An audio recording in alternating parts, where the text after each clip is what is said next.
Thank you very much indeed for agreeing to see us today. It's wonderful to talk to you. I wanted to begin by asking you about the biggest challenge that both Axel Springer and the industry as a whole is facing right now. Is it the move to digital? Absolutely. The biggest challenge is, are we able to transform into a true multimedia company, and are the new distribution channels in the digital world new business for us, or is it a threat? I'm deeply convinced it's much more of an opportunity, and I think we are proving that with our recent developments. We have now 30% of our total sales roughly deriving from online business. It's a highly profitable business. We are generating more advertising revenues in the first quarter of this year in the digital space than we generate with the German newspapers and magazines together. So this shows it is serious business. And the most important thing here, and the biggest challenge here, is we have to define what is our core business. Is our core business to print newspapers? No, our core business is to provide branded content, great content, and to monetize that successfully. Now, one way, of course, of monetizing it successfully is to get people to pay to view content online. And this is very controversial all over the place because, of course, we began to use the internet for free, and now you're asking us to pay, perhaps. Is that going to work in the future, and do you think that that is the way forward? I'm optimistic, not that much for the stationary internet, where, as you have described it, in the last 15 years, the habit was everything is for free. But the real newspapers and magazines of the future are the mobile devices, the smartphones and the tablet PCs. And here, the beauty is that we don't have to change a habit. We can count on an existing habit that everything that you do on your smartphone, you pay for. If you do a telephone call, if you send an SMS, if you download an app, you pay. So why wouldn't people be willing to pay for great branded content? And that's why we absolutely focus our efforts on the mobile world and on the mobile internet. I was going to ask you whether or not you're getting new users, or whether you're getting old users who are migrating from hard copy, if you like, online. But what you seem to be saying is that you're probably going to be able to take them that 1 or 2 or 3 steps further. First of all, we are reaching much more new readers with the digital offerings, and so it's this whole fear about self-cannibalization, I think, is a big mistake. So many people are worried about self-cannibalizing their businesses. We think, first of all, it's better to cannibalize yourself than being cannibalized by others. And second, you're reaching a lot more new readers and target groups then you are transforming from your old traditional print readership. But the real approach of Axel Springer in this context is that we see the content, we see the brand, and we see the customer, the reader, as a multimedia content, multimedia brand, multimedia reader. The subscription of the future is a brand subscription. And you can take a newspaper, you can take a compact version of the newspaper, you can take a website, you can take a smartphone app, a tablet PC app, and it's all belonging to the same brand family where you're simply distributing your content on all potential distribution outlets. How much is the tablet market changing the whole game? I think it is the big game changer, although the tablet market at the moment in absolute figures is still very small. We have roughly 400,000 tablet PCs in Germany. By the year 2014, the forecasts are saying that there will be around 10 million. So you see there is a tremendous growth potential. And even if today it's a very little number of subscribers that you're reaching on the tablets, it's fast growing. People are reading a lot on the tablets. More than 60% of the tablet users are reading journalistic content. It's a wonderful reading device. By the way, not only for the young generation, also for elder people. It's a wonderful device because you can read in every size of letters that you want. So we think from a technology point of view, it might be boring because it's not much more than a big smartphone. But from a consumer's perspective and from a publisher's perspective, it is a game changer because it is a lean-back medium. You have a reading situation that is very close to the traditional newspaper and magazine situation. It's a wonderful device for great layout, for beautiful photos, graphics, typography. And it is a reading device, and it is a device where people are used to pay for. And that's why it is a game changer for us.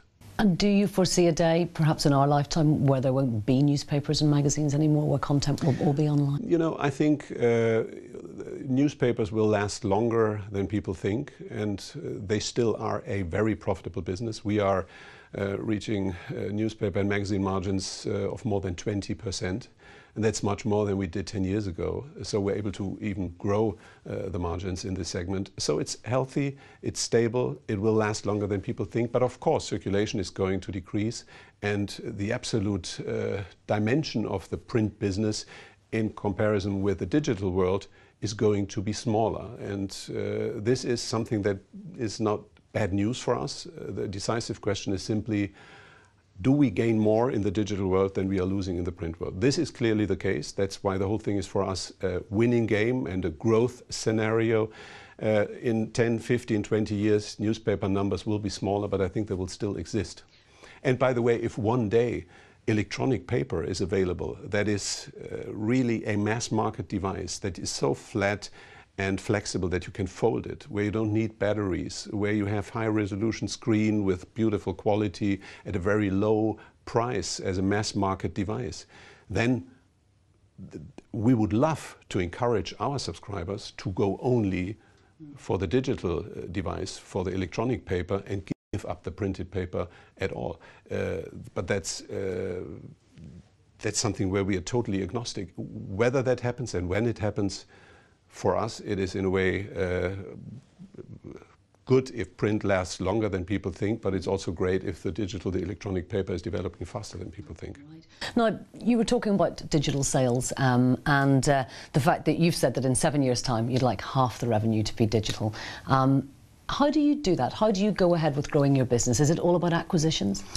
We do organic launches and we transform all the existing brands and content categories that we own into the digital world. But we also do it through acquisitions, which play a big role in our online growth strategy. The beauty of our strategy is that it is very simple. It's an almost boring strategy because we are doing exactly the same thing in the digital world that we have done in the last 6 decades in the analog print world.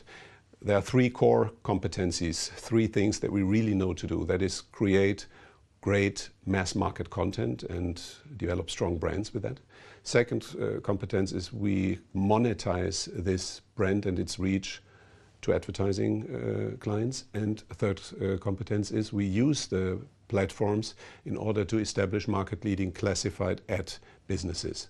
That's what a newspaper traditionally has been doing. Create great content, sell it to the advertising clients, the ad pages, and establish real estate or job or car classified ad platforms.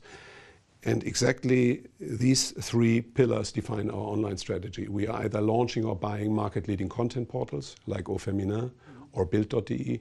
We are launching or buying market-leading marketing companies like Xanox, Buy-Ad or Digital Window, the performance-based marketing model, or we are either launching or buying market-leading classified ad platforms like Immonet or Stepstone or Celoger now in France.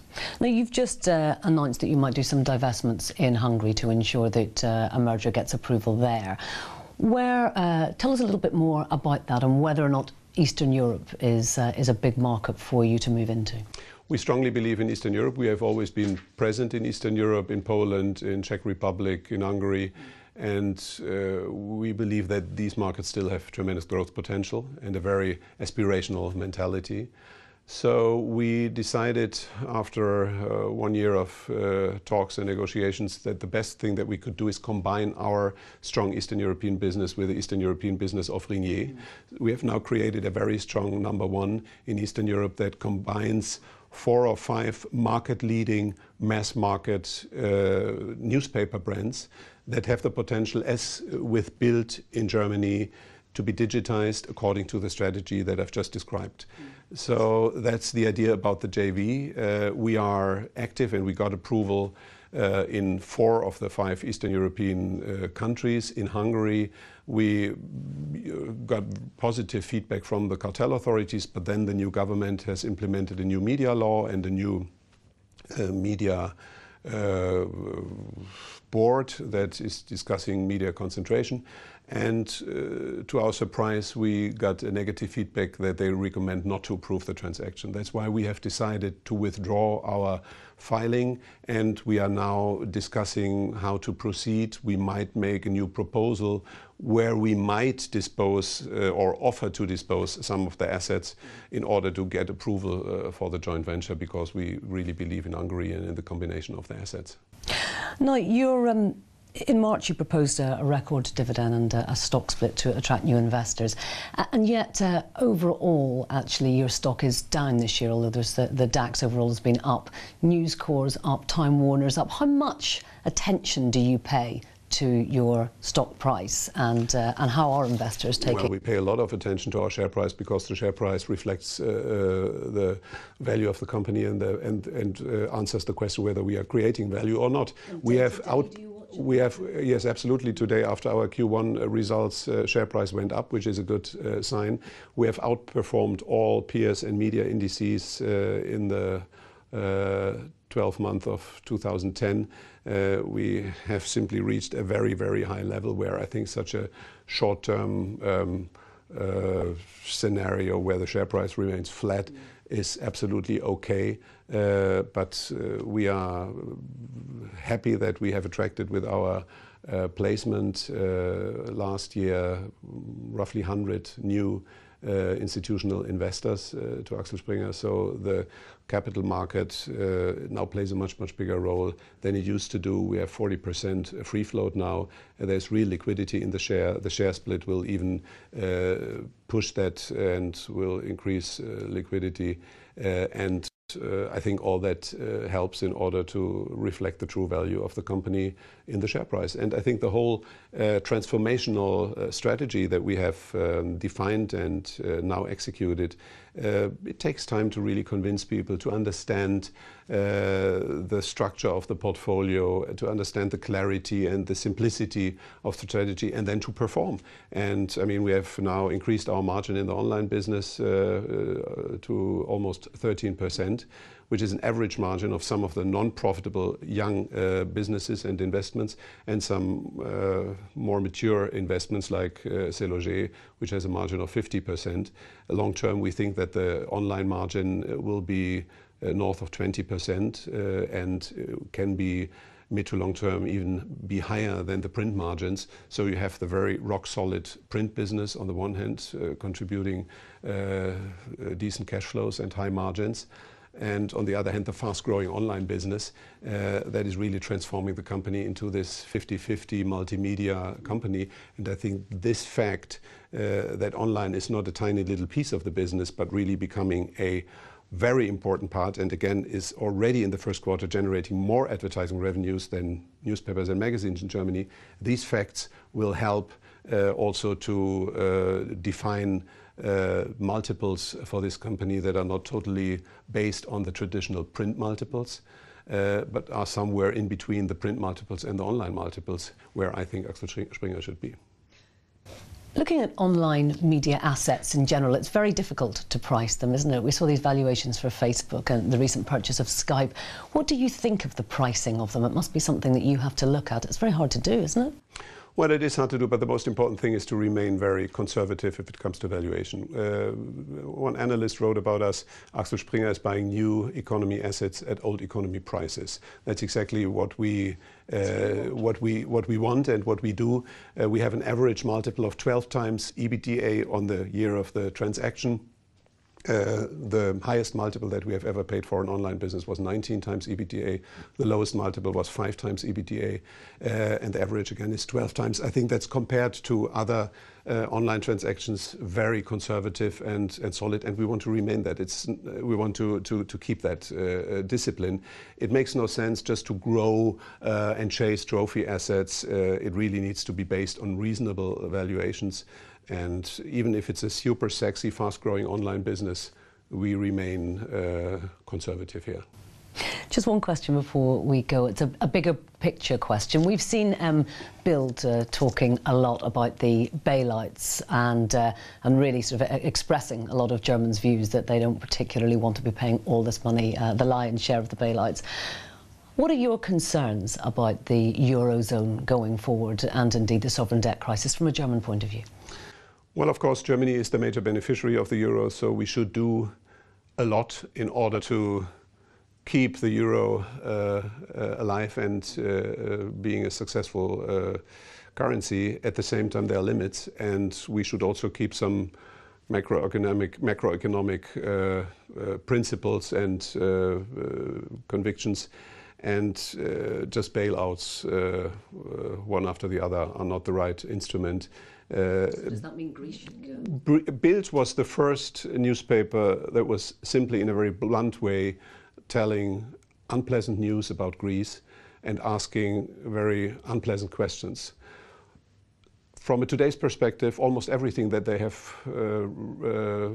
published was right, and they have now been awarded with a very prestigious business journalist award for the Greece reporting that they have done. So I think just to avoid the critical questions does not help the euro. Greece is a serious problem now. We have the debate and serious discussions whether they should leave the eurozone. I think there are no easy answers in this context. There is no ideal scenario. Greece, Portugal, Ireland, those might be problems that Europe can solve. Spain is the big question. Nobody knows it. And I'm a journalist running a media company, not a macroeconomic expert. So I think my wisdom won't add anything to that topic.